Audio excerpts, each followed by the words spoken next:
Welcome to my all-in-one channel.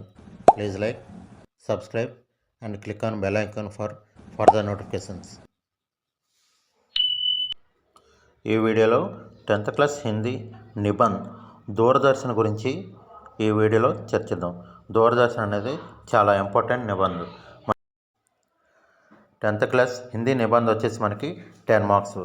So ఈ 10 marks as ఈజ్గా పడాలి అంటే ఏమేమి సైడ్ హెడ్డింగ్స్ రాయాలో, ఇప్పుడు ఈ దూరదర్శన్లో సైడ్ హెడ్డింగ్స్ ఏమేమి రాయాలి, ఎలా రాయాలి అనేది ఈ వీడియోలో డిస్కస్ చేద్దాం. ఓకే, ఇది నిబంధ్. ఈ దూరదర్శన్ నిబంధ్ మీకు లాస్ట్లో క్లియర్గా కనిపించే విధంగా మీకు ఎడిట్ చేసి చూపిస్తాను. సో వీడియోని లాస్ట్ వరకు స్కిప్ చేయకండి. లాస్ట్లో మీకు క్లారిటీగా కనిపించే విధంగా మీకు ఈ వీడియోని నిబంధ్ ఇస్తున్నాను.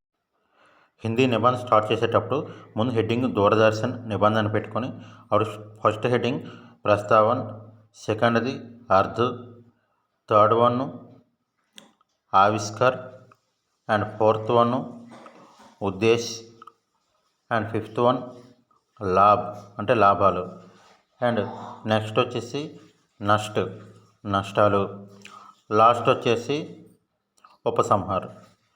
ఓకే, ఈ సైడ్ హెడ్డింగ్స్ అన్నీ మీరు రాయగలం అనుకుంటే రాయండి, రాయలేము అనుకున్న వాళ్ళు జస్ట్ ప్రస్తావన, అర్ధ్, లాభ్, నష్టాలు, ఉపసంహార్ ఈ సైడ్ హెడ్డింగ్స్ రాసుకుంటే సరిపోతుంది. ఓకే, చూడండి.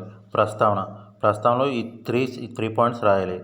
అర్ధలో ఫస్ట్ 2 పాయింట్స్ రాయండి చాలు. ఓకే, ఉద్దేశం రాయగలం అనుకున్న వాళ్ళు రాయండి, రాయలేము అనుకున్న వాళ్ళు స్కిప్ చేసేయండి. లాభాలు ఈ 4 పాయింట్స్ రాయండి. ఓకే, లాభాలు ఈ 4 పాయింట్స్ రాశాక నష్టాలు ఈ 3 పాయింట్స్ రాయండి. వీటిని రాసిన తర్వాత ఉపసంహార్ ఇవి ఎలా రాస్తే 10/10 ఈజీగా వచ్చేస్తాయి. Thanks for watching.